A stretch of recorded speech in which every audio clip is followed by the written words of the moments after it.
जय हिंद दोस्तों, Sandeep tricky math special YouTube channel में आप सभी का स्वागत है। बिहार पुलिस मद्य निषेध 2023 जिसमें टोटल पोस्ट है 689। इसके लिए जो रिटन एग्ज़ाम होगा वो 14 मई 2023 को होगा। यहाँ पर साइंस का एक सीरीज़ लेकर आए हैं जिसमें टोटल 160 महत्वपूर्ण प्रश्न है और जितने भी ये प्रश्न है सभी सिलेक्टिव है और प्रीवियस ईयर में ऐसा प्रश्न पूछा जा चुका है पहले भी, और ऐसे प्रश्न आपके एग्ज़ाम में आने की संभावना बहुत ही अधिक रहने वाला है। तो इस वीडियो को अंत तक देखिएगा और जितना भी प्रश्न हम कराएंगे इसमें सभी को याद कर लीजिएगा। तो वीडियो स्टार्ट करते हैं और चलते हैं हम प्रश्न की तरफ। पहला प्रश्न है आपके सामने, एस्टिग्मेटिज्म एक बीमारी है कानों की, आँखों की, नाक की और गले की। बताइए यहाँ पर 1 नंबर प्रश्न का सही आंसर कौन सा है।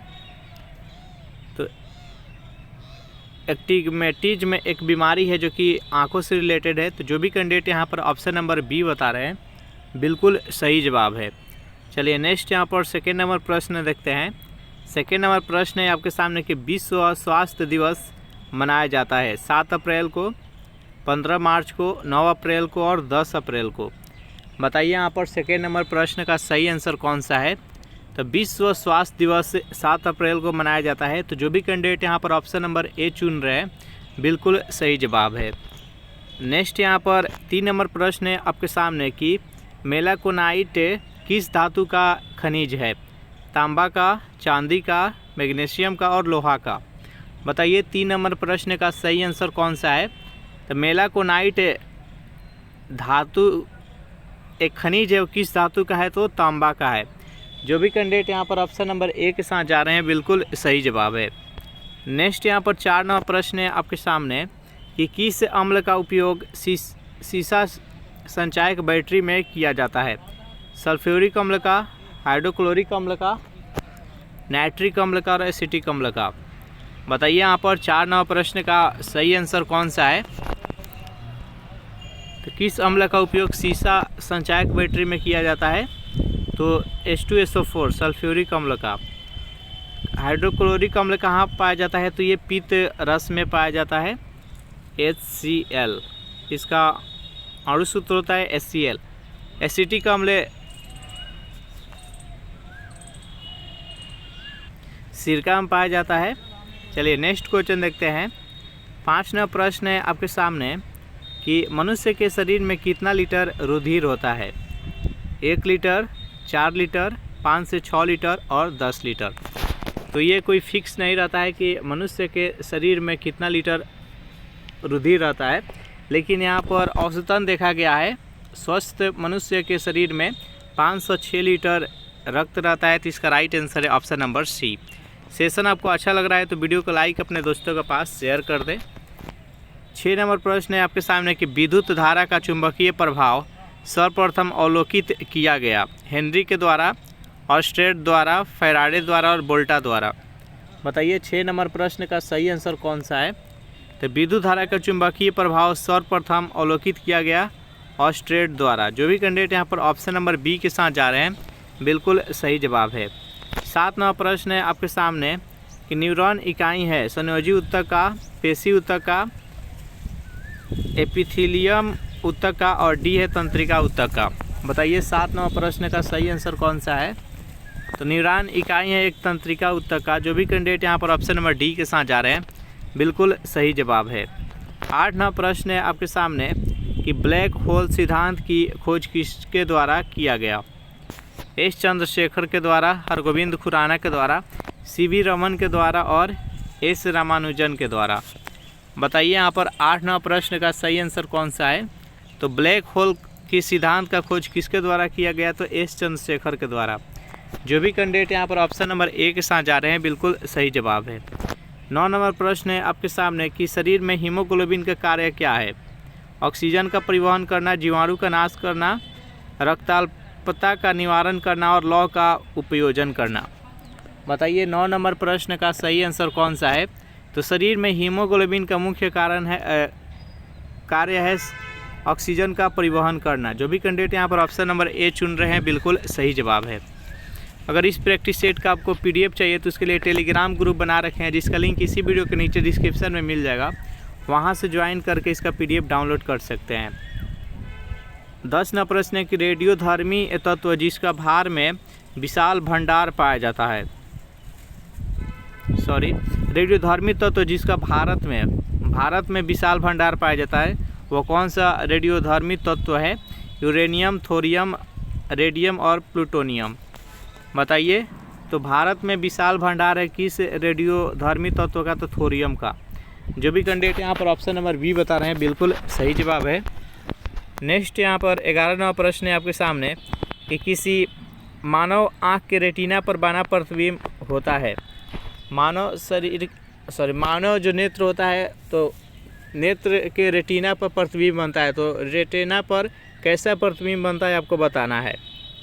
चारों ऑप्शन देख लीजिए और बताइए यहाँ पर 11वां प्रश्न का सही आंसर कौन सा है।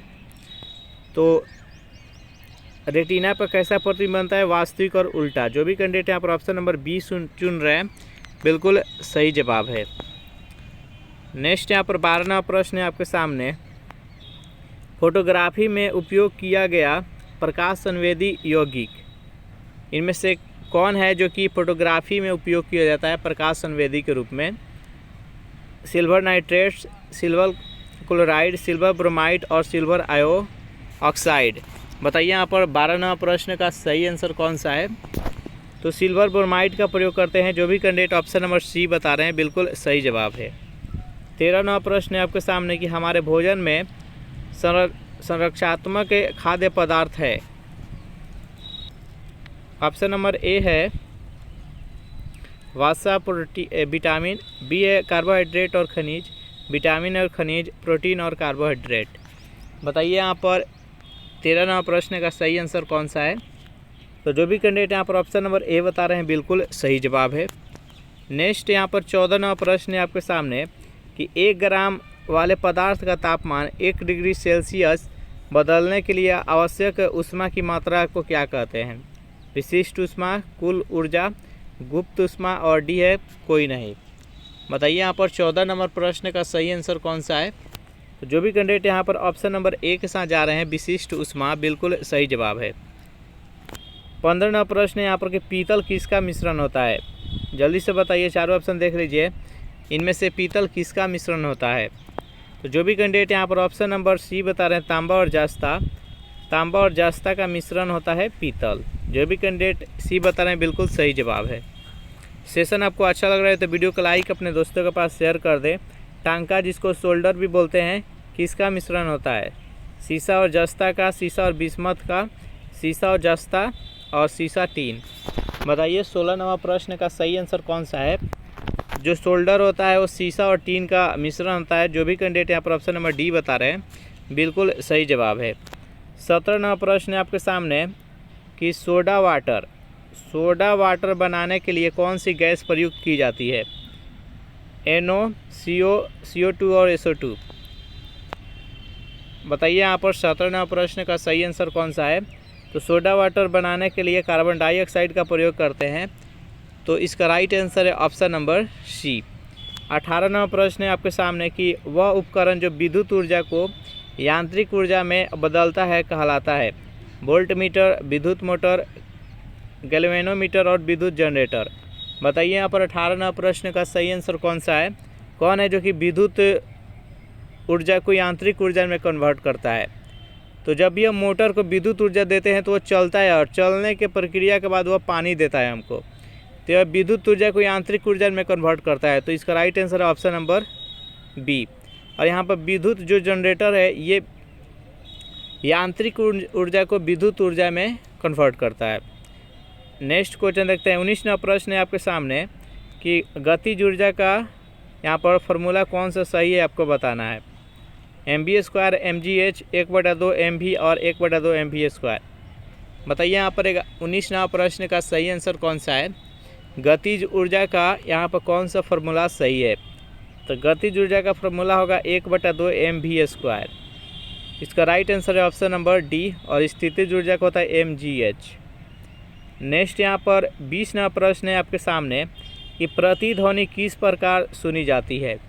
यानी जब हम शांत इलाका में हम तेज़ी से बोलते हैं तो अगर सामने दीवार हो तो वहाँ से टकरा कर वापस हमें सुनाई देती है। तो किस कारण से हमको आवाज़ सुनाई देती है आपको बताएं, जिसे प्रतिध्वनि बोलते हैं। ध्वनि तरंगों की परिवर्तन से, ध्वनि तरंगों के अपवर्तन से, ध्वनि तरंगों के व्यतिकरण से और अनुनाद से। तो ये ध्वनि तरंगों के परिवर्तन के कारण हमें सुनाई देता है। तो इसका राइट आंसर है ऑप्शन नंबर ए। 21वां प्रश्न है आपके सामने कि पानी से भरे एक बर्तन में बर्फ़ का एक टुकड़ा तैर रहा है। पूरी बर्फ़ के पिघलने पर बर्तन का जल स्तर क्या होगा। यानी कोई टब है, उसमें क्या हुआ, पानी भरा हुआ है, उसमें हम एक बर्फ़ का सिल्ली डाल देते हैं और जब हम बर्फ़ का सिल्ली डालेंगे तो ऊपर वो तैरता रहेगा, और वो अगर बर्फ़ पूरा गल जाएगा तो पानी स्तर में उसका वृद्धि होगा या कोई परिवर्तित नहीं होगा या घट जाएगा, यही बताना है। तो उसमें किसी भी प्रकार का परिवर्तन नहीं होगा। इसका राइट आंसर है ऑप्शन नंबर सी। 22वां प्रश्न है आपके सामने कि दो समानांतर दर्पणों के बीच धातु के एक गोले को रखा जाता है, तो इससे बने प्रतिबिंब की संख्या कितनी होती है। बताइए यहाँ पर 22वां प्रश्न का सही आंसर कौन सा है। 0, 1, 3 और असंख्य। तो थोड़ा सा समझ लेते हैं इसको। देखिए, दो दर्पण है, मान लेते हैं यहाँ पर एक दर्पण है और एक यहाँ पर दर्पण है। इसके बीच में एक वस्तु रखा जाता है जिसके बताना है कि दोनों जो प्रतिबिंब बनेगा इसमें कितना संख्या प्रतिबिंब का बनेगा। इसके लिए फार्मूला होता है 360/θ।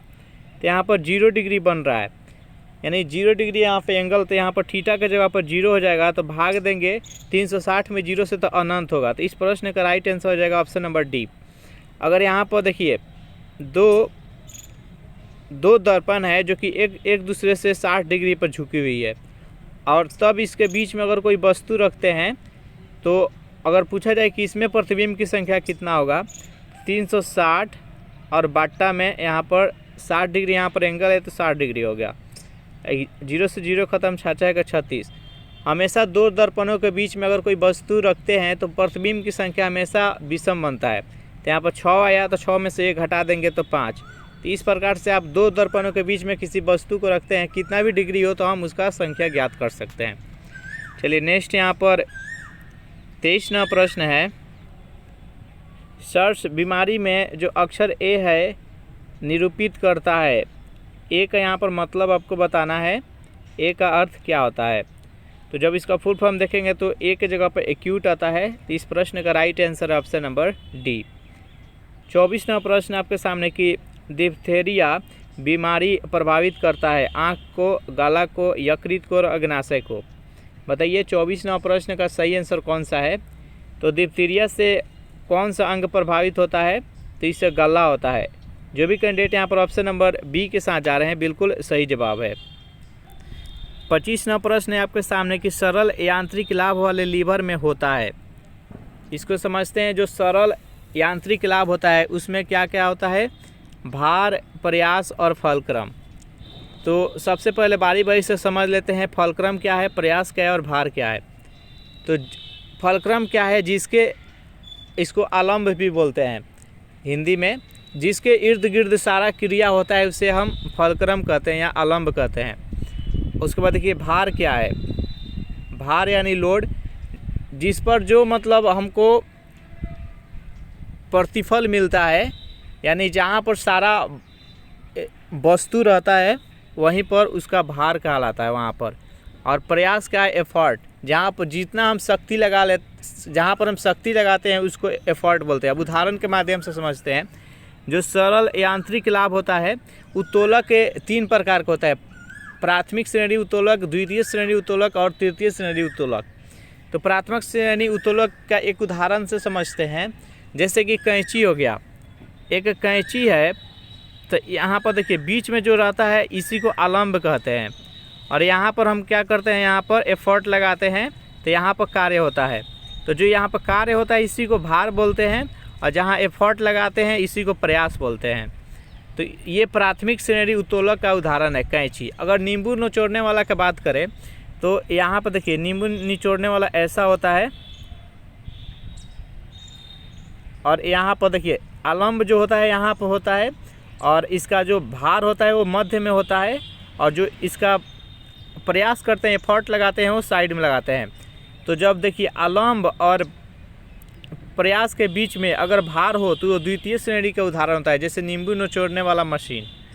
तो ये द्वितीय श्रेणी। और देखिए इसका जान लेते हैं परिभाषा। तो जब भार और प्रयास के बीच में जब अवलंब हो तो वो प्राथमिक श्रेणी उत्तोलक के अंतर्गत आता है। तृतीयक श्रेणी उत्तोलक किसे कहते हैं? तो तृतीयक श्रेणी उत्तोलक का हम उदाहरण समझते हैं, जैसे कि जो रोटी पलटने वाला चिमटा होता है, पकड़ने वाला चिमटा, जैसे ऐसे होता है ना चिमटा, ऐसा चिमटा होता है।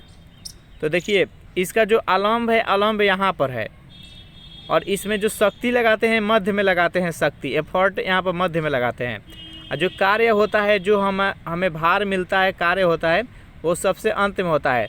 तो भार तथा फलक्रम के मध्य में प्रयास होता है, इसी को तृतीय श्रेणी उत्तोलक के समझ। मैं आशा करता हूँ कि ये उत्तोलक समझ में आ गया। यहाँ पर पूछा गया है कि सरल यांत्रिक लाभ। तो सरल यांत्रिक लाभ जितना भी एक मशीन है, जैसे कि हम बताते हैं क्रेन जो उठाती है किसी वस्तु को, जैसे सरल यांत्रिक लाभ के अंतर्गत कौन सा आएगा? जैसे यहाँ पर कोई ये हो गया, यहाँ पर अवलंब हो गया, और यहाँ पर है, हम यहाँ पर एफर्ट लगाते हैं, और यहाँ पर कोई कार्य होता है, इसको हम ऊपर उठाना है, इधर इसको हम नीचे दबाएंगे तो ये ऊपर उठता है। तो ये सरल यांत्रिक लाभ का एक उदाहरण है। तो इसका आंसर कौन सा है? तो फलक्रम जो होगा यानी अवलंब, वो भार और प्रयास के बीच में होगा। तो इसका राइट आंसर है ऑप्शन नंबर ए। मैं आशा करते हैं कि समझ में आ गया। अगर थोड़ा सा लंबा हो गया, थोड़ा बताना थोड़ा सा डिफ़िकल्ट होता है इसको समझाना उत्तोलक, तो एग्जाम्पल के माध्यम से हम समझाए। मैं आशा करता हूं कि समझ में आ गया होगा। नेक्स्ट क्वेश्चन देखते हैं। 26वां प्रश्न है आपके सामने कि जब लिफ्ट ऊपर की ओर जाती है तो आदमी का भार वास्तविक भार से कम हो जाता है, क्योंकि जब कोई व्यक्ति लिफ्ट में बैठता है और लिफ्ट तेज़ी से ऊपर जाती है तो यहाँ पर उसका भार थोड़ा सा हल्का प्रतीत होता है। इसका रीज़न क्या होता है आपको बताना है। जल्दी से बताइए यहाँ पर 26वां प्रश्न का सही आंसर कौन सा है? तो उसकी चाल ऊपर की ओर समरूप होती है, लिफ्ट भी ऊपर जाती है और व्यक्ति भी ऊपर जाता है। तो इसका राइट आंसर है ऑप्शन नंबर सी। 27वां प्रश्न है आपके सामने कि निम्न में से कौन सा रंग का तरंग दैर्घ्य सबसे अधिक होता है? तो जैसे ये प्रिज्म हो गया, प्रिज्म से हम किसी श्वेत प्रकाश को गुजारते हैं तो 7 रक्त में विभक्त हो जाता है। जो सबसे ज़्यादा मुड़ता है उसका तरंग दैर्घ्य कम होता है, जो सबसे कम मुड़ता है उसका तरंग दैर्घ्य अधिक होता है। तो रेड सबसे ऊपर होता है, बैगनी सबसे नीचे रहता है। तो यहाँ पूछा है सबसे अधिक तरंग दैर्घ्य, तो सबसे अधिक रेड का होता है, सबसे कम बैगनी का होता है। 28वां प्रश्न आपके सामने कि 1 माइक्रोन किसके बराबर होता है? तो 1 माइक्रोन बराबर होता है 10 के पावर -3 मिलीमीटर। 1 माइक्रोन बराबर होता है, अगर इसको हम सॉल्व करें तो 0.001 मिलीमीटर हो जाएगा। इसका right answer option number D. 29वां प्रश्न है कि सभी गैस शून्य आयतन प्राप्त करते हैं जब तापक्रम घटाया जाता है -273 डिग्री सेल्सियस पर। तो सभी गैस है जो कि शून्य आयतन प्राप्त करते हैं। नेक्स्ट यहाँ पर 30वां प्रश्न है आपके सामने कि एसिड जिसको अम्ल बोलते हैं बदलता है, नीले को लिटमस पत्र को लाल में, लाल लिटमस पत्र को नीला में। लिटमस पत्र रंग नहीं बदलता है, कोई नहीं। बताइए यहाँ पर 30वां प्रश्न का सही आंसर कौन सा है? जल्दी से कमेंट कीजिए। तो जो एसिड होता है वो लाल लिटमस पत्र को नीला कर देता है, और जो क्षार होता है वो नीले लिटमस पत्र को लाल कर देता है। इस प्रश्न का राइट आंसर है ऑप्शन नंबर बी। 31वां प्रश्न है आपके सामने, चीनी के घोल में तापक्रम बढ़ाने पर चीनी की विलेयता, यानी कोई चीनी का पानी है उसमें हम चीनी डाल देते हैं और उसका ताप बढ़ाते हैं तो या वो जल्दी और पिघलेगा कि उसका पिघलना स्लो हो जाएगा, यही आपको बताना है। तो इसका विलेयता और बढ़ जाता है। तो इसका राइट आंसर है ऑप्शन नंबर बी। 32वां प्रश्न है आपके सामने कि कार्बन की शुद्धतम रूप कौन सा है? तो कार्बन का शुद्धतम रूप हीरा है। तो इसका राइट आंसर है ऑप्शन नंबर डी। 33वां प्रश्न है आपके सामने कि निम्नलिखित में से कौन सा तत्व कार्बनिक यौगिक में मौजूद होता है? तो सभी कार्बनिक यौगिक में कार्बन मौजूद होता है, तो इसका राइट आंसर है ऑप्शन नंबर ए। 34वां प्रश्न है आपके सामने कि कौन सी गैस का आवरण सूर्य से निकलने वाली पराबैंगनी विकिरण को शोषित करता है, तो ये ओजोन करता है। O3 इसका अणु संताप मंडल में स्थित होता है, इसका right answer option number A. 35वां प्रश्न है आपके सामने कि मायोपी के आँख के किस भाग द्वारा ठीक की जाती है, किस लेंस के द्वारा ठीक की जाती है मायोपिक। तो मायोपिक को हिंदी में निकट दृष्टि दोष, इसको दूर करने के लिए अवतल लेंस का प्रयोग करते हैं और दूर दृष्टि दोष को दूर करने के लिए उत्तल लेंस का। पहला प्रश्न है आपके सामने कि राष्ट्रीय रासायनिक प्रयोगशाला स्थित है। ऑप्शन नंबर ए है नई दिल्ली में, बी है बेंगलोर में, सी है पुणे में और डी है पटना में। बताइए यहाँ पर 1 नंबर प्रश्न का सही आंसर कौन सा है।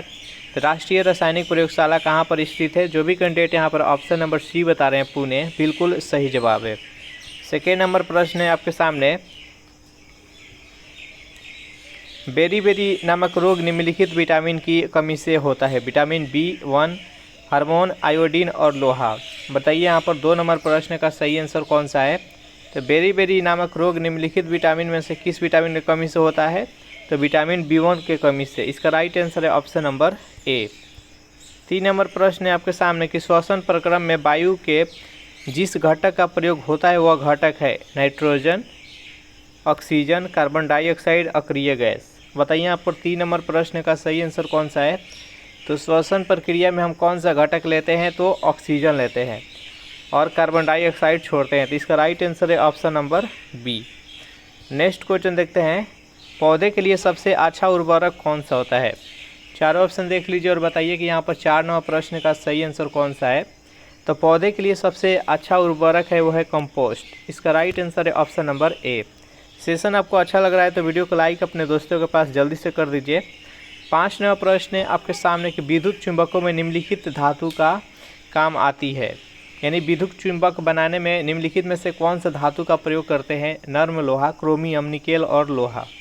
बताइए 5 नंबर प्रश्न का सही आंसर कौन सा है। तो विद्युत चुंबक बनाने में हम नर्म लोहा का प्रयोग करते हैं, तो इसका राइट आंसर है ऑप्शन नंबर ए। 6 नंबर प्रश्न है आपके सामने कि सबसे पुराना कीटाणुनाशी कौन सा है। चारों ऑप्शन देख लीजिए और बताइए कि यहाँ पर 6 नंबर प्रश्न का सही आंसर कौन सा है। सबसे पुराना कीटाणुनाशी कौन सा है। तो जो भी कैंडिडेट यहाँ पर ऑप्शन नंबर सी के साथ जा रहे हैं निकोटीन, बिल्कुल सही जवाब है। 7 नंबर प्रश्न है आपके सामने कि रासायनिक तौर पर जल है। रासायनिक तौर पर जल क्या है आपको बताना है। चारों ऑप्शन देख लीजिए और बताइए कि 7 नंबर प्रश्न का सही आंसर कौन सा है। तो रासायनिक तौर पर जल एक ऑक्साइड है, इसका राइट आंसर है ऑप्शन नंबर ए। भारी जल का रासायनिक नाम क्या है, तो ड्यूटेरियम ऑक्साइड D2O। चलिए नेक्स्ट क्वेश्चन देखते हैं, फ्लिंट कांच में होता है। चारों ऑप्शन देख लीजिए यहाँ पर, फ्लिंट कांच में क्या होता है आपको बताना है, जल्दी से बताइए। यहाँ पर 8 नंबर प्रश्न का सही आंसर कौन सा है। तो 8 नंबर प्रश्न का जो भी कैंडिडेट यहाँ पर ऑप्शन नंबर डी के साथ जा रहे हैं पोटेशियम कार्बोनेट, बिल्कुल सही जवाब है। चलिए नेक्स्ट यहाँ पर 9 नंबर प्रश्न है आपके सामने कि पोटेशियम में पाए जाने वाला हाइड्रोकार्बन के पृथक्करण में प्रायः कौन सी प्रक्रिया अपनाई जाती है। हाइड्रोजनीकरण, उत्प्रेरकी भंजन, प्रभाजी आसवन और बहुलीकरण। बताइए यहाँ पर 9 नंबर प्रश्न का सही आंसर कौन सा है। तो जो भी कैंडिडेट यहाँ पर ऑप्शन नंबर सी बता रहे हैं प्रभाजी आसवन, बिल्कुल सही जवाब है। नेक्स्ट यहाँ पर 10 नंबर प्रश्न है आपके सामने कि सबसे कम द्रव्यमान वाला कण कौन सा है। अल्फा कण, बीटा कण, प्रोटॉन और फोटॉन। बताइए यहाँ पर 10 नंबर प्रश्न का सही आंसर कौन सा है। सबसे कम द्रव्यमान वाला कण इनमें से कौन सा है। तो जो भी कैंडिडेट यहाँ पर ऑप्शन नंबर डी चुन रहे हैं फोटॉन, बिल्कुल सही जवाब है। नेक्स्ट यहाँ पर 11 नंबर प्रश्न है आपके सामने कि टेबल शर्करा है, इनमें से किसे टेबल शर्करा कहते हैं। ग्लूकोज को, सुक्रोज को, माल्टोज को और लैक्टोज को। बताइए 11 नंबर प्रश्न का सही आंसर कौन सा है। देखिए इस प्रैक्टिस सेट का अगर आपको PDF चाहिए तो इसके लिए टेलीग्राम ग्रुप बना रखे हैं, जिसका लिंक इसी वीडियो के नीचे डिस्क्रिप्शन में मिल जाएगा, वहाँ से ज्वाइन करके इसका PDF डाउनलोड कर सकते हैं। जल्दी से बताइए 11 नंबर प्रश्न का सही आंसर कौन सा है।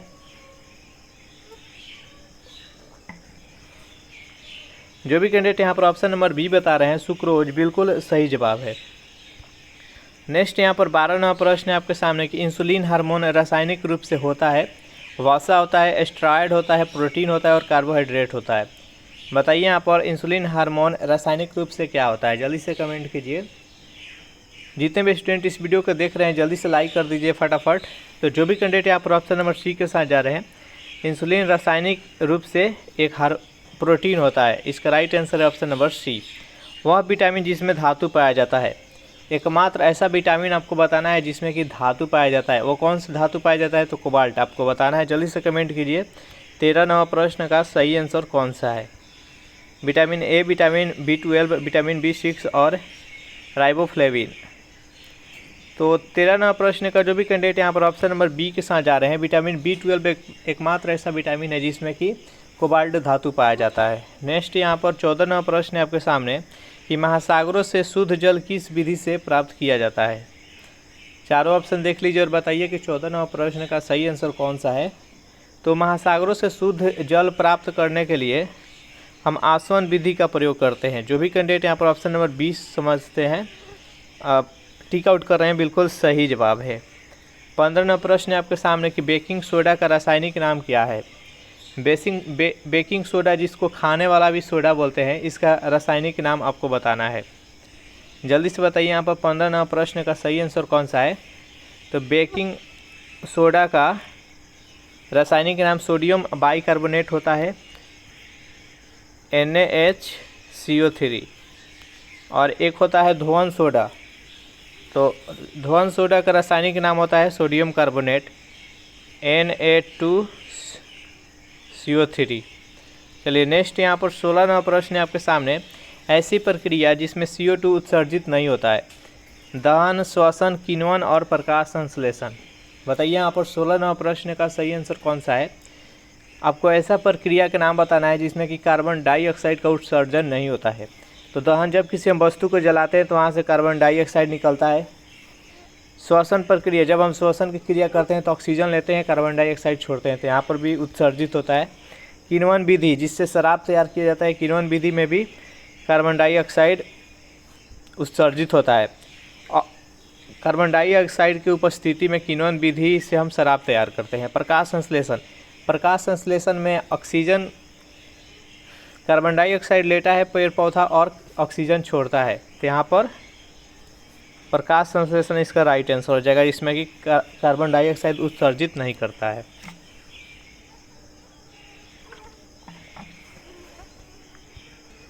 नेक्स्ट यहाँ पर 17वां प्रश्न है आपके सामने कि बैटरियों में इस्तेमाल होने वाला अम्ल कौन सा होता है। एसिटिक अम्ल, हाइड्रोक्लोरिक अम्ल, सल्फ्यूरिक अम्ल और नाइट्रिक अम्ल। बताइए यहाँ पर 17वां प्रश्न का सही आंसर कौन सा है। तो बैटरियों में कौन सा अम्ल का उपयोग करते हैं, तो सल्फ्यूरिक अम्ल, H2SO4। एसिटिक अम्ल का किस में पाया जाता है, तो सिरका में एसिटिक अम्ल पाया जाता है। हाइड्रोक्लोरिक अम्ल, हमारे शरीर में पीत रस में हाइड्रोक्लोरिक अम्ल पाया जाता है। नाइट्रिक अम्ल, रासायनिक उद्योगों में नाइट्रिक अम्ल का प्रयोग सबसे ज़्यादा होता है।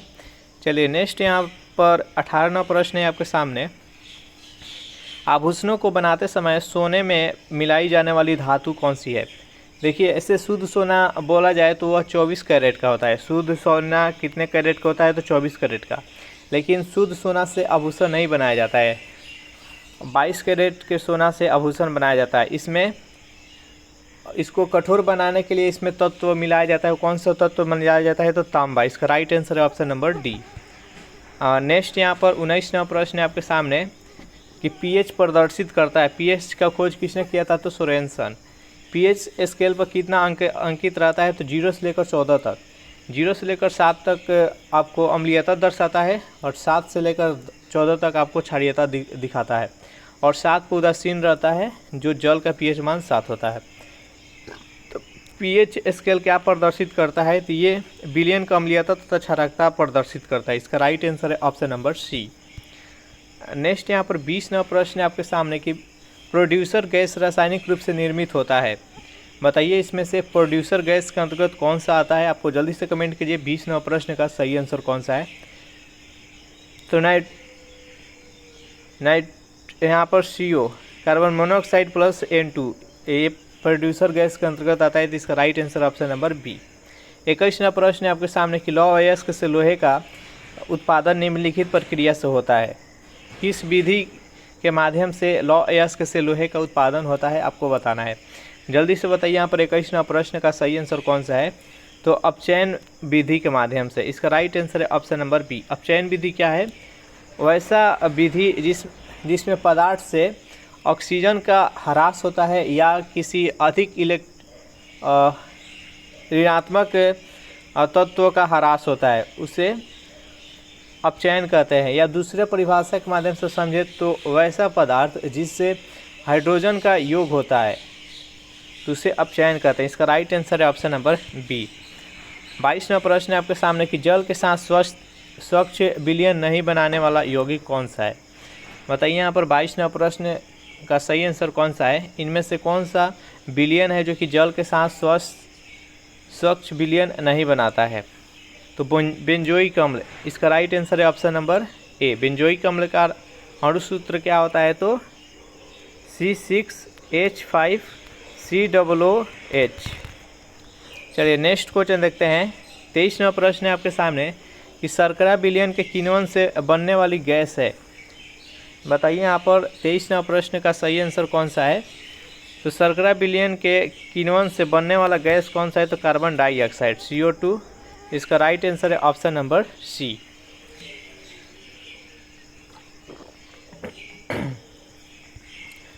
सेशन आपको अच्छा लग रहा है तो वीडियो को लाइक अपने दोस्तों के पास शेयर कर दे और अभी तक इस चैनल को सब्सक्राइब नहीं किए होंगे तो फटाफट इस चैनल को सब्सक्राइब कर ले।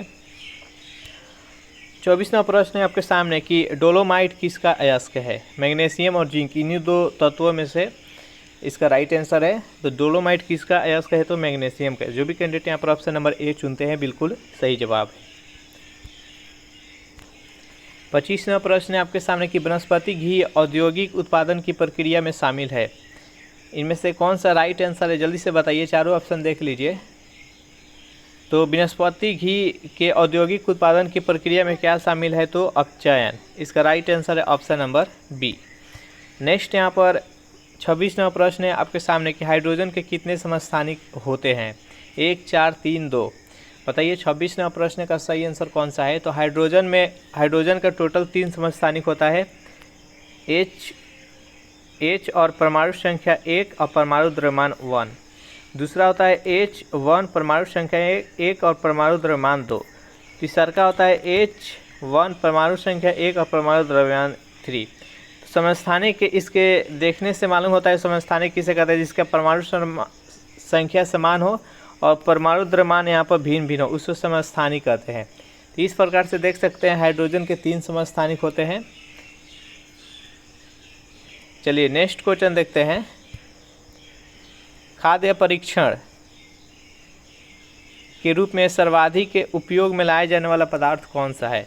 सोडियम बाइकार्बोनेट, टार्टरिक अम्ल, एसिटिक अम्ल और बेंजोइक अम्ल। बताइए यहाँ पर 27वां प्रश्न का सही आंसर कौन सा है।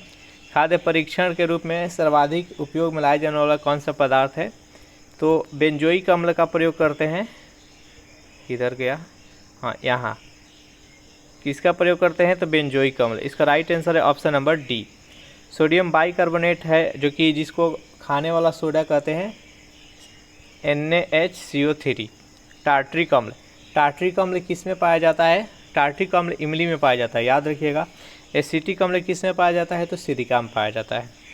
नेक्स्ट यहाँ पर 28वां प्रश्न है आपके सामने कि फोटोग्राफी में काम आने वाला हाइपो का रासायनिक रूप क्या है? Silver bromide, sodium thiosulphate, sodium phosphate और सिल्वर नाइट्रेट। बताइए यहाँ पर 28वां प्रश्न का सही आंसर कौन सा है। तो जो भी कैंडिडेट यहाँ पर ऑप्शन नंबर बी के साथ ज़्यादा हैं, सोडियम थायोसल्फेट बिल्कुल सही जवाब है। चलिए नेक्स्ट यहाँ पर 29वां प्रश्न है आपके सामने कि एस्पिरिन का रासायनिक संगठन है। चारों ऑप्शन देख लीजिए और बताइए यहाँ पर 29वां प्रश्न का सही आंसर कौन सा है। तो एस्पिरिन का रासायनिक संगठन कौन सा है? तो एसिटाइल सैलिसिलिक अम्ल। इसका राइट आंसर है ऑप्शन नंबर सी। चलिए नेक्स्ट यहाँ पर 30वां प्रश्न है आपके सामने कि सर्वाधिक आघातवर्धक अधातु है। तो देखिए धातु होने का एक गुण होता है आघातवर्धनीय और तन्यता। तो आघातवर्धनीय क्या है? ये ऐसा गुण है जो कि उसको धातु को पीट कर पतले से पतले चादर में हम कन्वर्ट कर सकते हैं, लेकिन अधातु को वैसा नहीं कर सकते हैं। तो यहाँ पर पूछा गया कि सर्वाधिक आघात वर्धनीय यानी उसे पतले से पतले चादर में कन्वर्ट कर सकते हैं, वो कौन सा तत्व है, धातु है, तो वह सोना है। तो इसका राइट आंसर है ऑप्शन नंबर डी। और एक धातु का गुण होता है तन्यता। तन्यता ये है कि इसको गर्म करके हम पतले से पतले तार बहुत लंबा खींच सकते हैं। तो सबसे अधिक तन्यता किस में पाया जाता है, तो चांदी में। चलिए नेक्स्ट यहाँ पर 31वां प्रश्न है आपके सामने कि मानव रक्त का पीएच लगभग होता है, यानी मानव रक्त का पीएच मान आपको बताना है लगभग कितना होता है। तो मानव जो रक्त होता है वो क्षारीय प्रकृति का होता है, इसका पीएच मान होता है वो 7.4 होता है। तो जो भी कैंडिडेट यहाँ पर ऑप्शन नंबर बी के साथ जा रहे हैं बिल्कुल सही जवाब है। लोहे का सबसे प्रचुर स्रोत क्या है, यानी सबसे ज़्यादा लोहा किस खाद्य पदार्थ में पाया जाता है, दूध में, हरी सब्जियाँ में, अंडे में और विंस में। बताइए यहाँ पर 32वां प्रश्न का सही आंसर कौन सा है। तो सबसे अधिक प्रचुर मात्रा में लोहे किस में पाया जाता है, तो हरी सब्जियां में। जो भी कैंडिडेट यहाँ पर ऑप्शन नंबर बी के साथ जा रहे हैं बिल्कुल सही जवाब है। 33वां प्रश्न है कि गैसोलीन को निम्नलिखित से मिश्रित करके गैसोऑल बनाते हैं। बताइए यहाँ पर 33वां प्रश्न का सही आंसर कौन सा है। तो गैसोलीन को बनाने के लिए किस में मिश्रित किया जाता है, तो एथिल एल्कोहल। इसका राइट आंसर है ऑप्शन नंबर सी। नेक्स्ट यहाँ पर 34वां प्रश्न है आपके सामने कि भोजन पकाते समय अधिकतम नष्ट होने वाला पदार्थ कौन सा होता है, यानी जब हम भोजन पकाते हैं तो उसमें सबसे ज़्यादा क्या नष्ट होता है आपको बताना है। तो भोजन पकाते समय सबसे अधिक जो नष्ट होता है वो विटामिन होता है। तो जो भी कैंडिडेट यहाँ पर ऑप्शन नंबर डी के साथ जा रहे हैं बिल्कुल सही जवाब है। नेक्स्ट यहाँ पर 35वां प्रश्न है आपके सामने कि आसानी से झाग नहीं देने वाला जल कहलाता है मृदुल जल, भारी जल, कठोर जल और खनिज जल। बताइए यहाँ पर 35वां प्रश्न का सही आंसर कौन सा है। तो आसानी से झाग नहीं देने वाला कौन सा जल होता है, तो कठोर जल। जो भी कैंडिडेट यहाँ पर ऑप्शन नंबर सी चुन रहे हैं कठोर जल बिल्कुल सही जवाब है। चलिए नेक्स्ट इस प्रैक्टिस सेट का लास्ट क्वेश्चन देख लेते हैं कि निम्नलिखित जहरीला पदार्थ तंबाकू का मुख्य घटक क्या है, यानी तंबाकू में क्या पाया जाता है आपको बताना है। चारों ऑप्शन देख लीजिए और जल्दी से बताइए कि 36वां प्रश्न का सही आंसर कौन सा है। तो तंबाकू में निकोटीन पाया जाता है। जो भी कैंडिडेट यहाँ पर ऑप्शन नंबर सी के साथ जा रहे हैं बिल्कुल सही जवाब है। पहला प्रश्न है आपके सामने कि रिबोफ्लेविन है, विटामिन है, पौधा है, प्रतिजैविक है और रंजक है। बताइए यहाँ पर 1वां प्रश्न का सही आंसर कौन सा है, जल्दी से कमेंट कीजिए। तो रिबोफ्लेविन क्या है, यह एक विटामिन है। जो भी कैंडिडेट यहाँ पर ऑप्शन नंबर ए बता रहे हैं बिल्कुल सही आंसर है। सेकेंड नंबर प्रश्न है आपके सामने कि रबर के वल्कनाइजेशन में प्रयुक्त तत्व है सिलिकॉन, सल्फर, आयरन और कार्बन। बताइए यहाँ पर सेकेंड नंबर प्रश्न का सही आंसर कौन सा है। तो रबर के वल्कनाइजेशन में किस तत्व का प्रयोग किया जाता है, तो गंधक का। जो भी कैंडिडेट यहाँ पर ऑप्शन नंबर बी के साथ जा रहे हैं बिल्कुल सही जवाब है। 3 नंबर प्रश्न है आपके सामने कि मानव शरीर में सर्वाधिक मात्रा में पाया जाता है प्रोटीन, जल, वसा और प्लाज्मा। बताइए यहाँ पर 3 नंबर प्रश्न का सही आंसर कौन सा है। तो मानव शरीर में सबसे ज़्यादा जल पाया जाता है। जो भी कैंडिडेट यहाँ पर ऑप्शन नंबर बी के साथ जा रहे हैं बिल्कुल सही आंसर है। 4 नंबर प्रश्न है आपके सामने कि संक्रामक रोगों को रोकने के लिए दी जाने वाली औषधि का नाम क्या है। चारों ऑप्शन देख लीजिए और बताइए यहाँ पर 4 नंबर प्रश्न का सही आंसर कौन सा है। तो संक्रामक रोगों को रोकने के लिए कौन सी औषधि दी जाती है, तो सल्फाथियाजोल। इसका राइट आंसर है ऑप्शन नंबर ए। 5 नंबर प्रश्न है आपके सामने कि संश्लेषित दवा का उदाहरण है। चारों ऑप्शन देख लीजिए और बताइए यहाँ पर 5 नंबर प्रश्न का सही आंसर कौन सा है। इनमें से कौन सा संश्लेषित दवा का उदाहरण है, तो एस्पिरिन है। इसका राइट आंसर है ऑप्शन नंबर सी। 6 नंबर प्रश्न है आपके सामने कि कृत्रिम रेशम का निम्नलिखित नाम भी है, यानी इनमें से कौन सा है जो इसका कृत्रिम रेशम है, उसका नाम बताना है आपको। चारों ऑप्शन देख लीजिए और बताइए यहाँ पर 6 नंबर प्रश्न का सही आंसर कौन सा है। तो रेयन है जो कि एक कृत्रिम रेशम है, तो इसका राइट आंसर है ऑप्शन नंबर ए। 8 नंबर प्रश्न है आपके सामने, 6 के बाद 7 होगा यहाँ पर। 7 नंबर प्रश्न है आपके सामने कि रक्त का थक्का बढ़ने के लिए कौन सी प्रोटीन जिम्मेदार होती है। बताइए यहाँ पर 7 नंबर प्रश्न का सही आंसर कौन सा है। तो इन चारों ऑप्शन में से कोई भी आंसर सही नहीं है। इसका आंसर सही है, इसका नाम है प्रोथ्रोम्बिन। रक्त का थाका जमने के लिए कौन सा प्रोटीन जिम्मेवार होती है? तो प्रोथ्रोम्बिन। अगर विटामिन की बात करें तो विटामिन के। चलिए नेक्स्ट क्वेश्चन देखते हैं। 8-9 प्रश्न है आपके सामने कि आयोडीन युक्त हार्मोन है, इनमें से कौन सा आयोडीन युक्त हार्मोन है आपको बताना है। जल्दी से बताइए यहाँ पर 8-9 प्रश्न का सही आंसर कौन सा है। तो इसमें से आयोडीन युक्त हार्मोन है थायरॉक्सिन, इसका राइट आंसर है ऑप्शन नंबर ए।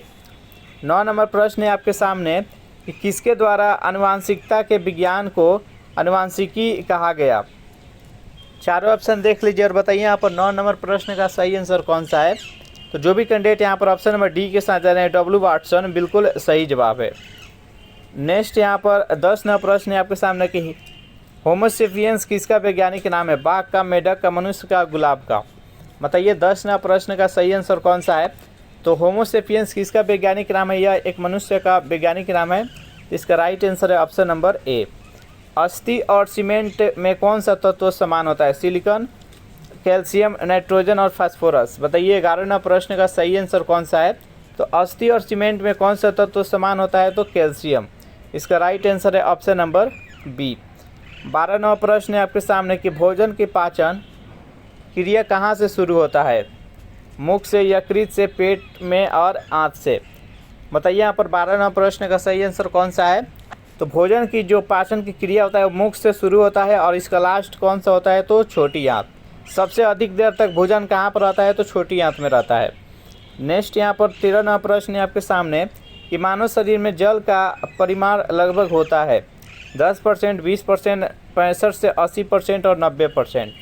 तो मानव शरीर में जल का परिमाण होता है वो 65 से 80% होता है कुल वेट का। तो इसका राइट आंसर है ऑप्शन नंबर सी। सेशन आपको अच्छा लग रहा है तो वीडियो को लाइक अपने दोस्तों के पास शेयर कर दीजिए।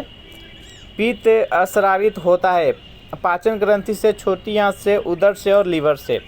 बताइए यहाँ पर 14 नंबर प्रश्न का सही आंसर कौन सा है।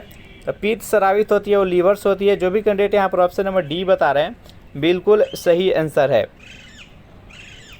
अगर इस प्रैक्टिस सेट का आपको पीडीएफ चाहिए तो उसके लिए टेलीग्राम ग्रुप बना दिए हैं, उसका लिंक इसी वीडियो के नीचे डिस्क्रिप्शन में मिल जाएगा, वहां ज्वाइन करके इसका पीडीएफ डाउनलोड कर सकते हैं। एक औसत वयस्क मानव शरीर में हड्डियों की संख्या कितनी होती है? वेरी सिंपल प्रश्न है, जल्दी से बताइए इस प्रश्न का सही आंसर कौन सा है। तो टोटल कितना हड्डी होता है? तो 206। इसका right answer option number B. 16 number प्रश्न आपके सामने कि नेत्र गोलक किस सेट द्वारा चालित होता है? 4 मांसपेशियों के, 6 मांसपेशियों के, 8 मांसपेशियों और 10 मांसपेशियों। बताइए 16 नंबर प्रश्न का सही आंसर कौन सा है। तो जो भी कैंडिडेट यहाँ पर ऑप्शन नंबर बी के साथ जा रहे हैं 6 मांसपेशियों, बिल्कुल सही आंसर है।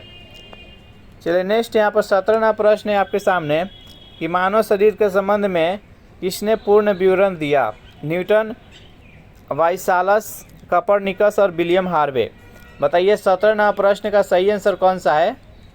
मानव शरीर के संबंध में किसने पूर्ण विवरण दिया था? यह विलियम हार्वे ने। इसका राइट आंसर है ऑप्शन नंबर डी।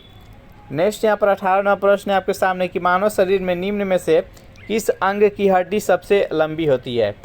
तो सबसे लंबी हड्डी फीमर होता है जो कि जांघ की हड्डी, जिसको उरू। इसका right answer option number B. और स्टेपीज सबसे छोटी हड्डी होती है जो कि कान की हड्डी होती है। नेक्स्ट यहाँ पर 19 नंबर प्रश्न है आपके सामने कि न्यूरॉन इकाई है, न्यूरॉन किसकी इकाई है? सिनोजी ऊतक की, पेशी ऊतक की, एपिथेलियम ऊतक की और तंत्रिका ऊतक की। बताइए यहाँ पर 19 नंबर प्रश्न का सही आंसर कौन सा है।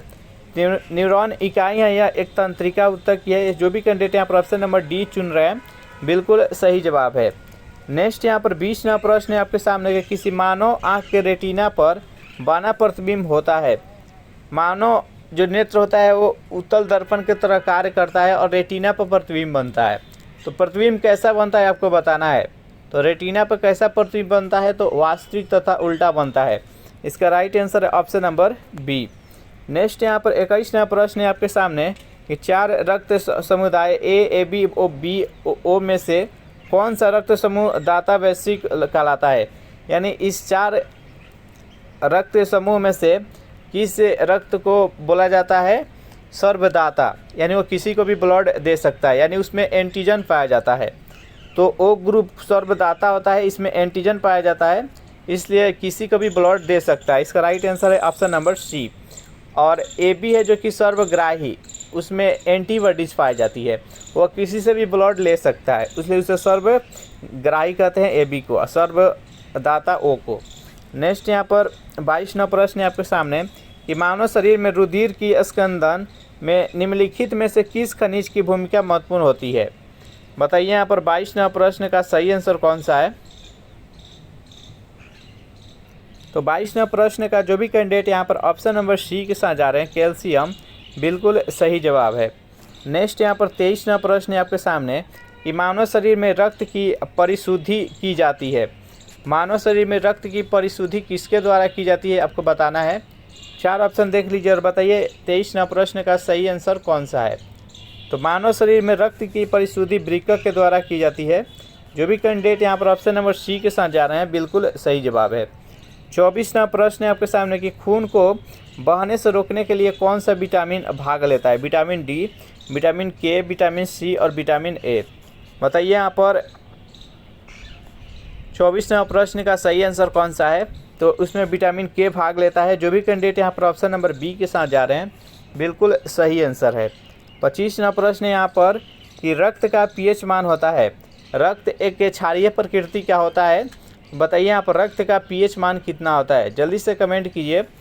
5 से कम, 7 और 8 के बीच, 3 और 4 के बीच, 1 और 0 और 1 के बीच। बताइए 25वां प्रश्न का सही आंसर कौन सा है। तो रक्त का पीएच मान 7 और 8 का 7.4 होता है, तो ये 7 और 8 के बीच होता है। इसका राइट आंसर है ऑप्शन नंबर बी। चलिए नेक्स्ट यहाँ पर 26वां प्रश्न है आपके सामने कि रक्त उदाहरण है। रक्त किसका उदाहरण है आपको बताना है। 4 ऑप्शन देख लीजिए, 3 यहाँ पर है, 1 उधर है। तो रक्त एक संयोजी ऊतक है। इसका राइट आंसर है ऑप्शन नंबर बी। 27वां प्रश्न है आपके सामने कि शरीर में हीमोग्लोबिन का कार्य है ऑक्सीजन का परिवहन करना, जीवाणुओं का नाश करना, रक्त अल्पता का निवारण करना और लौह का उपयोजन करना। बताइए यहाँ पर 27वां प्रश्न का सही आंसर कौन सा है। शरीर में हीमोग्लोबिन का कार्य होता है ऑक्सीजन का परिवहन करना। जो भी कैंडिडेट यहाँ पर ऑप्शन नंबर ए के साथ जा रहे हैं, बिल्कुल सही जवाब है। 28वां प्रश्न है आपके सामने कि पाचन और श्वसन नलियाँ कहाँ पर क्रॉस होती है। ग्रसनी में, कंठ में, ग्रसिका में और श्वास नली में। बताइए यहाँ पर 28वां प्रश्न का सही आंसर कौन सा है। पाचन नली और श्वसन नली कहाँ पर क्रॉस करती है, तो ये ग्रसिका में करती है। जो भी कैंडिडेट यहाँ पर ऑप्शन नंबर सी के साथ जा रहे हैं, बिल्कुल सही जवाब है। नेक्स्ट यहाँ पर 29वां प्रश्न है आपके सामने कि मनुष्य में लाल रुधिर कणिकाएँ के जीवन काल की अवधि कितनी होती है। यानी मानव शरीर में आरबीसी की जीवन काल कितनी होती है, मानव शरीर में वो कितना दिन तक जीवित रहता है। तो अनिश्चित, 120 दिन, 180 दिन और जब तक वह व्यक्ति जीवित है। बताइए यहाँ पर 29वां प्रश्न का सही आंसर कौन सा है। तो आरबीसी का जीवन काल कितना होता है, 120 दिन। इसका राइट आंसर है ऑप्शन नंबर बी। नेक्स्ट यहाँ पर 30वां प्रश्न है आपके सामने कि सबसे कम विषाणु नाइट्रोजनी अपशिष्ट है। 4 ऑप्शन देख लीजिए और बताइए यहाँ पर 30वां प्रश्न का सही आंसर कौन सा है। सबसे कम विषाणु नाइट्रोजनी अपशिष्ट कौन सा है, तो यूरिया है। जो भी कैंडिडेट यहाँ पर ऑप्शन नंबर ए के साथ जा रहे हैं, बिल्कुल सही जवाब है। 31वां प्रश्न है आपके सामने कि मानव में सगर्भता की औसत अवधि होती है, यानी गर्भावस्था का, यानी कितना दिन तक गर्भावस्था बना रहता है, आपको बताना है। 34 से 36 सप्ताह, 36 से 38 सप्ताह, 38 से 40 और 34 से 40। बताइए यहाँ पर 31वां प्रश्न का सही आंसर कौन सा है। तो 36 से 9 मंथ जैसे बोलते हैं नॉर्मली, तो 36 से 38 सप्ताह होता है। इसका राइट आंसर है ऑप्शन नंबर बी। 32वां प्रश्न है आपके सामने कि पादपों में परागकण कहाँ पैदा होता है। परागकोश में, अंडप में, अंडाशय में और बीजांड में। बताइए यहाँ पर 32वां प्रश्न का सही आंसर कौन सा है। तो पादपों में परागकण कहाँ पैदा होता है, तो परागकोश में। जो भी कैंडिडेट यहाँ पर ऑप्शन नंबर ए के साथ जा रहे हैं, बिल्कुल सही जवाब है। 33वां प्रश्न है आपके सामने कि राष्ट्रीय पादप अनुवांशिक संस्थान ब्यूरो कहाँ पर स्थित है। बेंगलोर में, जम्मू में, नई दिल्ली में और शिलांग में। बताइए 33वां प्रश्न का सही आंसर कौन सा है। राष्ट्रीय पादप अनुवांशिक संस्थान ब्यूरो कहाँ पर है, तो ये सी इसका राइट आंसर होगा नई दिल्ली। चलिए नेक्स्ट यहाँ पर 34वां प्रश्न है आपके सामने कि विषाणु संक्रमण से होने वाला रोग है। यहाँ पर 4 रोग दिया है, टाइफाइड, हैजा, जुखाम और टिटनेस। इनमें से कौन है जो कि विषाणु के द्वारा रोग होता है। बताइए यहाँ पर 34वां प्रश्न का सही आंसर कौन सा है। तो यहाँ पर जुखाम है जो कि विषाणु जनित रोग है, टाइफाइड जो कि जीवाणु से होता है, हैजा भी जीवाणु से होता है, टिटनेस भी जीवाणु से होता है। इस प्रश्न का राइट आंसर है ऑप्शन नंबर सी। 35वां प्रश्न है आपके सामने कि डिप्थीरिया और इन्फ्लुएंजा का कारण क्या है। क्रमशः विषाणु और जीवाणु, क्रमशः जीवाणु और विषाणु, जीवाणु और जल प्रदूषण। बताइए यहाँ पर 2 बीमारी लिखा गया है, डिप्थीरिया और इन्फ्लुएंजा। इसका होने का कारण क्या है। तो डिप्थीरिया जो होता है ये जीवाणु के द्वारा होता है और इन्फ्लुएंजा जो होता है विषाणु के द्वारा होता है। इसका राइट आंसर है ऑप्शन नंबर बी। 36वां प्रश्न है आपके सामने कि तारपीन प्राप्त किया जाता है अशुद्ध पेट्रोलियम से, देवदार से, चीड़ से, ओक से। बताइए यहाँ पर तारपीन किससे प्राप्त किया जाता है। तो ये चीड़ से प्राप्त किया जाता है। जो भी कैंडिडेट यहाँ पर ऑप्शन नंबर सी बता रहे हैं बिल्कुल सही जवाब है। मनुष्य के कंकाल में कुल कितना अस्थि होती है, तो देख चुके हैं हम 206। नेक्स्ट यहाँ पर 38वां प्रश्न है कि अंडे देने वाले स्तनधारी है। इनमें से बताना है कि सामान्यतः स्तनधारी जो होता है वो बच्चे देता है। तो यहाँ पर बताना है कि वो कौन सा स्तनधारी है जो कि अंडे देती है। कंगारू, डक बिल्ड से, प्लेटिपस, ओपोसम और उदबिलाव। तो इस प्रश्न का right answer option number B, duck bills, platypus. 1 number प्रश्न है आपके सामने कि निम्नलिखित मसालों में जड़ से प्राप्त होने वाला मसाला कौन सा है। दालचीनी, लौंग, हल्दी, इनमें से कोई नहीं। बताइए यहाँ पर 1 नंबर प्रश्न का सही आंसर कौन सा है। निम्नलिखित मसालों में से कौन सा है जो कि जड़ से प्राप्त होता है। बताइए यहाँ पर 1 नंबर प्रश्न का सही आंसर कौन सा है। इसका राइट आंसर है ऑप्शन नंबर सी, हल्दी। चलिए नेक्स्ट यहाँ पर 2nd नंबर प्रश्न देखते हैं। 2nd नंबर प्रश्न है आपके सामने निम्नलिखित में से कौन सा पशु जुगारी, जिसको हम सामान्य भाषा में कौड़ी बोलते हैं, जुगारी नहीं करता है। ऊँट, सूकर, बकरी और भेड़। बताइए यहाँ पर 2 नंबर प्रश्न का सही आंसर कौन सा है। तो निम्नलिखित जानवरों में से कौन नहीं करते हैं, तो सूकर। जो भी कैंडिडेट यहाँ पर ऑप्शन नंबर बी बता रहे हैं बिल्कुल सही आंसर है। 3 नंबर प्रश्न है आपके सामने कि नैनी एक मादा प्रजाति है बकरी का, भेड़ का, सूकर का और ऊँट का। बताइए यहाँ पर 3 नंबर प्रश्न का सही आंसर कौन सा है। नैनी एक किसका मादा प्रजाति है, जल्दी से बताइए। तो जो भी कैंडिडेट यहाँ पर ऑप्शन नंबर ए बता रहे हैं बकरी का, बिल्कुल सही जवाब है। 4 नंबर प्रश्न है आपके सामने कि जिस पादप में नर और मादा दोनों पुष्प उपस्थित हो उसे कहते हैं द्विलिंगी, पृथक लिंगी, उभयलिंगी, श्रयी और एक संगमनी। बताइए यहाँ पर 4 नंबर प्रश्न का सही आंसर कौन सा है, जल्दी से कमेंट कीजिए। तो जिस पादप में नर तथा मादा दोनों पुष्प पाए जाते हैं उसे हम उभयलिंगी श्रेयी बोलते हैं। इसका राइट आंसर है ऑप्शन नंबर सी। सेशन आपको अच्छा लग रहा है तो वीडियो को लाइक अपने दोस्तों के पास जल्दी से शेयर कर दीजिए। 5 नंबर प्रश्न है आपके सामने कि जारा चिकित्सा निम्नलिखित में से संबंधित है। बुढ़ापा आने से, जारा प्रक्रिया से, अस्थियों के भंगुर होने से, उपयुक्त सभी।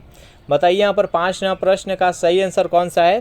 तो जारा जो चिकित्सा होता है ये उपयुक्त सभी यानी बुढ़ापा आने से भी है, जारा प्रक्रिया से भी है, अस्थियों के भंगुर होने से भी है। तो इसका right answer option number D. 6 number प्रश्न है आपके सामने कि अस्कुआ निम्नलिखित में से है। यह एक अस्तनी है, एक उभयचर है, एक पस्ती है, एक सरीसृप है। बताइए यहाँ पर 6 नंबर प्रश्न का सही आंसर कौन सा है। एस्कुआ निम्नलिखित में से क्या है। तो एस्कुआ है जो कि एक पक्षी है। जो भी कैंडिडेट यहाँ पर ऑप्शन नंबर सी के साथ जा रहे हैं बिल्कुल सही जवाब है।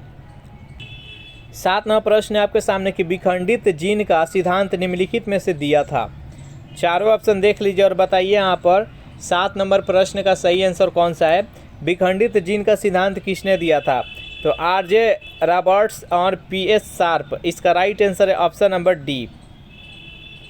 चलिए नेक्स्ट यहाँ पर 8 नंबर प्रश्न है आपके सामने कि ट्रिटिकेल आदमी द्वारा निर्मित एक ही अनाज जो निम्नलिखित दो अनाजों के बीच संकरण से बना है? रागी और राई, रागी और धान, राई और धान और राई और गेहूँ। बताइए यहाँ पर 8वां प्रश्न का सही आंसर कौन सा है? तो 8वां प्रश्न का जो भी कैंडिडेट ऑप्शन नंबर डी बता रहे हैं, राई और गेहूँ, बिल्कुल सही जवाब है। नेक्स्ट यहाँ पर 9 नंबर प्रश्न है आपके सामने कि वर्तमान मानव इस पृथ्वी पर लगभग निम्नलिखित समय से आया है।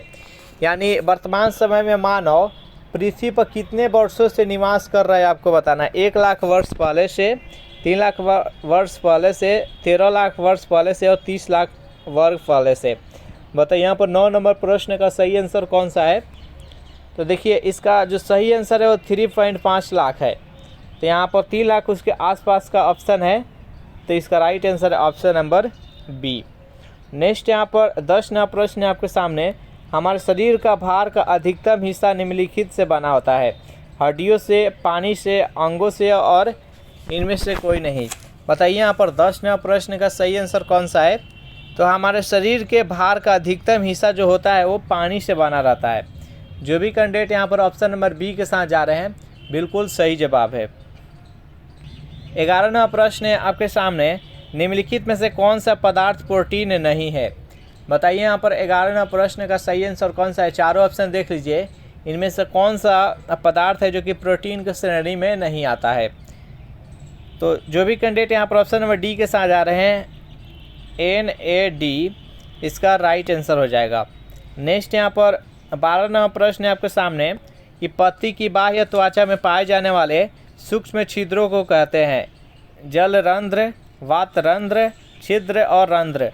बताइए यहाँ पर 12वां प्रश्न का सही आंसर कौन सा है? पत्ती के बाह्य त्वचा में पाए जाने वाले सूक्ष्म छिद्रों को क्या कहते हैं? जो भी कैंडिडेट यहाँ पर ऑप्शन नंबर डी के साथ जा रहे हैं, रंध्र, जिसको इंग्लिश में स्टोमाचा कहते हैं, इसका राइट आंसर है ऑप्शन नंबर डी। 13वां प्रश्न है आपके सामने कि मानव वयस्क में रक्त निम्नलिखित द्वारा बनता है? हृदय द्वारा बनता है, प्लीहा द्वारा, लाल अस्थि-मज्जा द्वारा, पीली अस्थि-मज्जा द्वारा। बताइए यहाँ पर 13वां प्रश्न का सही आंसर कौन सा है? तो मानव वयस्क में रक्त किससे बनता है? तो लाल अस्थि-मज्जा द्वारा। जो भी कैंडिडेट यहाँ पर ऑप्शन नंबर सी के साथ जा रहे हैं, बिल्कुल सही जवाब है। 14वां प्रश्न है आपके सामने कि वायु में ऑक्सीजन की करीब कितने प्रतिशत मात्रा है? 21%, 60% और 80%। बताइए यहाँ पर वायुमंडल में ऑक्सीजन की करीब कितना प्रतिशत मात्रा है? जल्दी से बताइए 14वां प्रश्न का सही आंसर कौन सा है?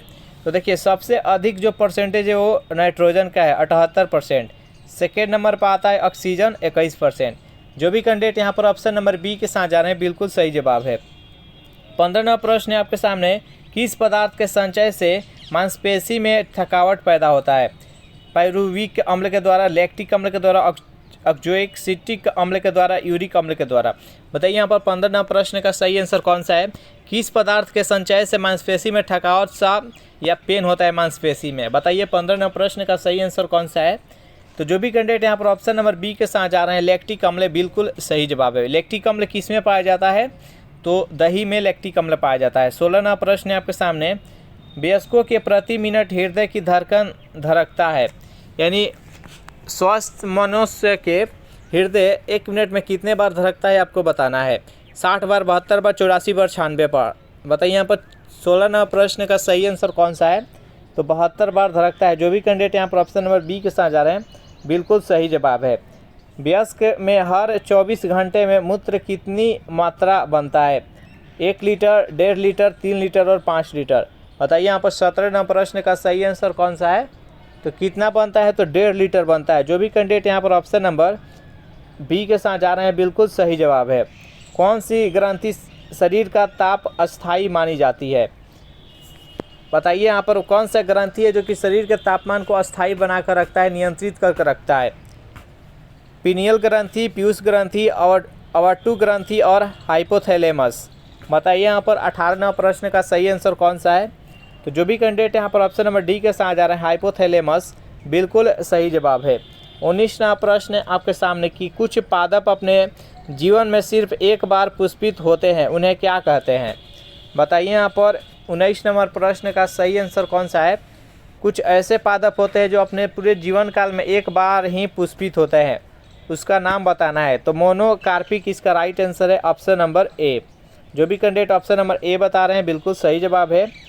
20वां प्रश्न है आपके सामने कि किसी बच्चे का लिंग निर्धारित होता है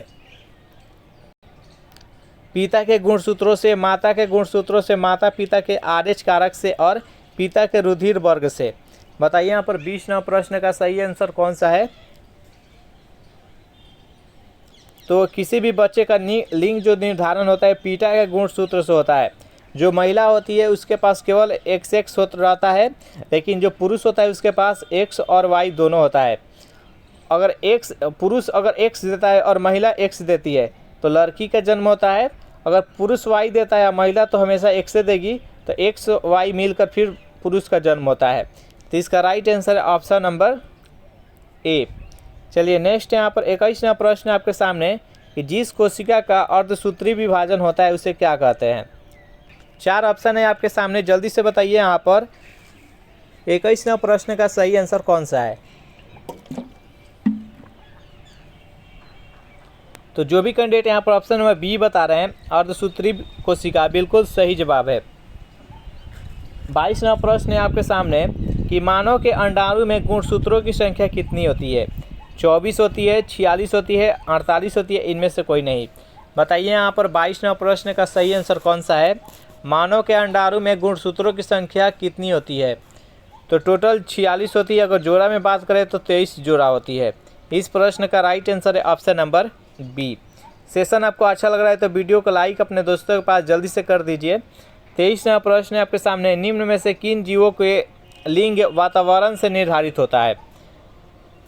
बोनोलिया का, मधुमक्खी का, मक्का का और पपीता का। बताइए यहाँ पर 23वां प्रश्न का सही आंसर कौन सा है। ऐसे जीव का नाम आपको बताना है जिसका लिंग निर्धारण वातावरण से होता है। जल्दी से कमेंट कीजिए। जो भी कैंडिडेट यहाँ पर ऑप्शन नंबर ए के साथ जा रहे हैं बोनेलिया, बिल्कुल सही जवाब है। नेक्स्ट यहाँ पर 24वां प्रश्न है आपके सामने कि पीलिया किस अंग के खराब प्रकार से होता है। बताइए यहाँ पर 24वां प्रश्न का सही आंसर कौन सा है। यानी पीलिया जो रोग होता है किस अंग को प्रभावित करता है, तो यकृत को। जो भी कैंडिडेट यहाँ पर ऑप्शन नंबर बी के साथ जा रहे हैं बिल्कुल सही जवाब है। नेक्स्ट यहाँ पर 25वां प्रश्न है आपके सामने कि रेडियो कार्बन डेटिंग का उपयोग निम्नलिखित में से आयु पता लगाने में होता है।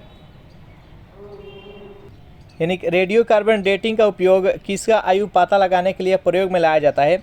भवन का, जीवाश्म का, चट्टाने का और शिशु का। बताइए यहाँ पर 25वां प्रश्न का सही आंसर कौन सा है। तो रेडियो कार्बन डेटिंग का प्रयोग जीवाश्म के आयु पता करने के लिए प्रयोग में लाया जाता है। तो जो भी कैंडिडेट यहाँ पर ऑप्शन नंबर बी के साथ जा रहे हैं बिल्कुल सही जवाब है। 26वां प्रश्न है आपके सामने, चाय पत्ती में सबसे महत्वपूर्ण उत्तेजक होता है। चारों ऑप्शन देख लीजिए और बताइए यहाँ पर कि चाय के पत्ती में सबसे महत्वपूर्ण उत्तेजक के रूप में क्या होता है। जल्दी से कमेंट कीजिए। तो 26वां प्रश्न का जो भी कैंडिडेट ऑप्शन नंबर बी के साथ जा रहे हैं कैफीन, बिल्कुल सही जवाब है। नेक्स्ट यहाँ पर 27वां प्रश्न है आपके सामने कि कपास रेशा प्राप्त होता है तने से, पत्तियों से, फलों से और बीजों से। बताइए 27वां प्रश्न का सही आंसर कौन सा है। कपास रेशा किससे प्राप्त किया जाता है। तो कपास रेशा जो प्राप्त किया जाता है वो बीजों के द्वारा प्राप्त किया जाता है। तो जो भी कैंडिडेट यहाँ पर ऑप्शन नंबर डी के साथ जा रहे हैं बिल्कुल सही जवाब है। नेक्स्ट यहाँ पर 28वां प्रश्न है आपके सामने, कान की अस्थियों की कुल संख्या कितनी होती है। यानी कान में कितनी अस्थि होती है आपको बताना है। 2, 4, 6, 8। बताइए यहाँ पर 28वां प्रश्न का सही आंसर कौन सा है। तो एक कान में टोटल 3 हड्डी होती है और दूसरे कान में भी 3 हड्डी होती है। कानों में टोटल हड्डियों की संख्या 6 होती है और शरीर के सबसे छोटी हड्डी भी कान में ही पाई जाती है जिसका नाम स्टेपिज होता है।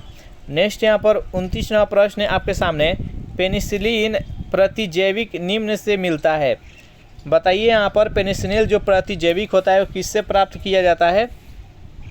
जीवाणु से, कवक से, संश्लेषित साधनों से, विषाणु संक्रमित कोशिका से। बताइए यहाँ पर 29वां प्रश्न का सही आंसर कौन सा है। तो पेनिसिलिन प्रतिजैविक किससे प्राप्त किया जाता है। तो कवक से। जो भी कैंडिडेट ऑप्शन नंबर बी के साथ जा रहे हैं बिल्कुल सही जवाब है।